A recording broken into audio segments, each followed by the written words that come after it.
Thank you very much, Maya, and thank you very much, Damian. It is my pleasure to give, so to say, a short overview of what SLING is and what we are doing here in Slovenia. Of course, a more detailed explanation of many topics that I will introduce will follow in the following presentations. So basically, Slovenian National Supercomputing Network is a consortium. It's not a legal entity, it's a consortium of all entities that are interested in supercomputing in Slovenia. So our goal is to set in place HPC infrastructure, not to set it by ourselves, of course, but by help form national strategy for this and to support this infrastructure once it's there. So basically, members of our consortium can be academic, research, business, educational, basically all type of organizations that have an interest in HPC. And basically, the membership is decided by the SLING Council. However, we don't turn down anyone who wants to contribute to the society. The SLING Council takes strategic decisions about the directions of HPC in Slovenia, and there is a coordinator whose job is to coordinate the activities and prepare materials, talk at occasions like this, talk to the government institutions, and so on. The legal representative of SLING is Arnes, who kindly offers the body of a real legal entity and helps promote the ideas of this community. So basically, this is Slovenia. It looks a bit like a chicken. And you can see that not everything is concentrated in Ljubljana, although most of the members are. There are people in Novo Mesto, in Maribor, there's a strong core, in the Goriška region, and also in the littoral. So all these organizations help and contribute to this common endeavor. Our recent activities are basically, we adopted new rules for open access since now the supercomputer that we have was purchased from public funds and was intended for academic use. We have rules for open access to these facilities. There is a new web portal where people can apply to this open access. First call through this new portal was successfully concluded. We basically make plans for the upgrade of existing national HPC capacities, of course, in close coordination with relevant ministries. And that's basically our activities in the past short-term period. That's what our web page looks like. It's basically an important portal for everyone that wants to get information, get help, and apply for open access to the national supercomputing infrastructures, including the Leonardo supercomputer, where our country has a share. So there is open access available for Slovenian researchers and academic community at Leonardo. We'll come to that later. So basically, there are members in SLING that are active at different levels. So one cannot really go around the participation of Jože Stefan Institute and IZUM, who are really doing their best to offer support to the users and work on making life easier for general users, like introducing nice things like federative services, so the use of the same user identities across all HPC clusters, and utilization of various nice support services. This is an ongoing process, and there's a lot of effort going from technical stuff into this to make life easier for regular users, and the HPC computing more readily available. I'm just going to briefly mention the HPC Vega, our current flagship supercomputer. You will hear much more about it from the presentation by Dan Walch. So it's operational since 2021. It's a nice machine. It's always 100% full. So, when it started, it was ranked among 50 top most powerful machines. Now, of course, there has been progress. It's not ranked there anymore, but it's still deemed a very, very nice computer. There's a lot of interest in running jobs there because of nice support. And one can easily say that it's a rather big project for Slovenia. The infrastructure itself, like 70 million euro, and operating costs 4 million per year. It's quite a lot, one can say. It's a sort of a first step where we learned how to deal with these things.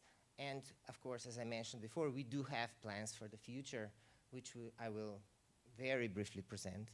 While as Diane is going to say much more about it, I'm just going to briefly show these figures showing that Vega is fully used. There is, as it was bought in partnership with Euro HPC joint undertaking, of course, the resources are split, but their part as well as our part is fully used. While this is a figure showing the Euro HPC part, it's obvious that various disciplines are using the supercomputing facilities to basically improve and enhance what they do. So it's something that is really useful. While we have experience with Vega, and we have plans to get a new supercomputer once Vega is retired, there is kind of intermediate step to this. And the intermediate step is Leonardo. Leonardo is ranked 4th on the top 500 list. Slovenia is a partner there, and we have resources at Leonardo. So Leonardo has, of course, two types of computing capabilities. This DCGP, which is basically regular CPUs, and the booster, which are GPUs. And we have available resources on both these modules. Basically, we are going to, SLING is going to open a call for the use of Leonardo resources shortly, possibly before the end of this week, so that this computer can be exploited as soon as possible. We hope to learn a lot working on Leonardo, in particularly in the field of AI, which will help us run our next generation supercomputer later. I think that it's also going to be explained more in detail later. I would just like to say that Arnes actually, that there are plans in motion already for new supercomputing infrastructure in Slovenia, that Arnes is building more or less, or we can say it's almost, the construction has almost started, of a new data and HPC center, which will take place in Maribor. the location in Ljubljana is not yet clear, but in Maribor everything is proceeding smoothly, and the funds are there. It will be funded from Recovery and Resilience Plan of the European Commission. It's a great location right next to the power station, which makes now, in the times when electricity and this, in particular the fee for using the lines exceedingly expensive, this will not be relevant for us. So this is going on, and the new machine that Slovenia is going to build will be stationed there. So there are, of course, plans for a new HPC AI factory. So there's a general consensus that this will be a HPC computer with enabled AI capability. And the most important thing is it should not support only the academia as the current Vega, but also be there for SMEs and business in general. For that purpose, it needs larger support also from the government side. So there are 3 ministries currently involved in this, so that all this could be done. In this case as well, Slovenia aims at 50% co-funding of the project from the Euro HPC joint undertaking. So this is just for fun. I asked ChatGPT to create an image of an AI-enabled HPC factory as a large language model envisions itself. So that's how it is. It's kind of flashy, nice rec room, and then perhaps you're going to have something like that in a few years. Okay. I just have 2 more slides. Basically, as it's clear that AI factories and HPC is important for businesses, it's also important, it's really important for academic environment. Even smaller groups or smaller universities, they really benefit from this. So I can say that our students actually did some very nice simulations of tidal disruption events, so meaning like stars being drawn into black holes, and nice simulations which could not have been done otherwise. And they were published, and the students got nice postdocs in prestigious places. So it's really helpful, and I'm sure that once the AI factory is available for businesses, the effects will be similar.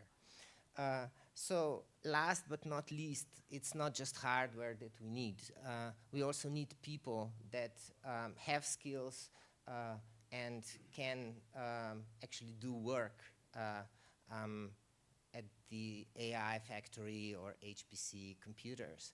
So of course, we do have excellent study programs at the University of Ljubljana, but it's also nice to get exchange of knowledge from everywhere in the world, and that's what the SMASH co-fund program is all about. We actually almost got 50 postdoc fellows at a number of SLING member institutions that work, that combine HPC and some scientific discipline in a certain field, which is really great because either they have HPC knowledge and will help build the excellencies in a certain scientific discipline, or will get HPC knowledge, and it's kind of very nice synergy. And it's really a nice and quite demanding program. These people will all have to publish at least 2 peer-reviewed journal papers during their 2-year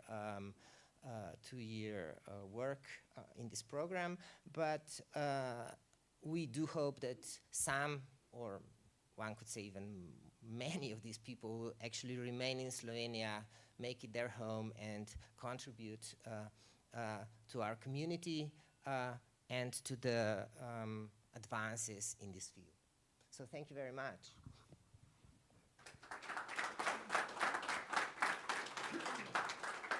Samo Stanič, thank you very much. Now the role is on you. Are there any questions from the audience or on the chat? Ursha, if you have any questions, just raise your hand and the microphone will travel to you. Otherwise, maybe Samo, I have one. Sure. At the end, you mentioned the SMASH project, which we will hear more about that during the day. Yes. But how will this demand for the HPC experts grow in the future? Will there be a bigger demand, and how big? Well, I do expect there will be a bigger demand because, well, I'm not so familiar with the needs of businesses, but in physics and astrophysics, there is going to be a lot of new data. And while there are traditional methods of analyzing this data, for example, there will be a lecture on Vera Rubin Observatory tomorrow, and this observatory will make a 10-year scan of the whole sky. So it's going to make the movie of the sky for 10 years and up to an incredible depth. So out of this movie, of these tons of data, a lot of things can be extracted, and this basically cannot be done by conventional methods. So machine learning techniques will need to be applied, and experts that actually know more about computing and artificial intelligence and supercomputing than just us mere physicists will definitely be needed. And I think that in many disciplines, this interdisciplinary approach will evolve naturally. So this kind of expertise will for sure be very welcome. In the middle of your presentation, you also showed us AI-generated picture of the future HPC AI factory in Slovenia. Are you optimistic that we will apply for the next European Commission call for the factory? Well, of course I'm optimistic. What else can I be? I mean, there's a lot of people working on it. So, and also, maybe one can say that there was some miscommunication, to put it in this way, in the process. But I'm pretty confident that everyone wants it. So I think that the process will converge. So we're looking forward to the February then in the next year. Samo Stanič, thank you very much for now. Thank you.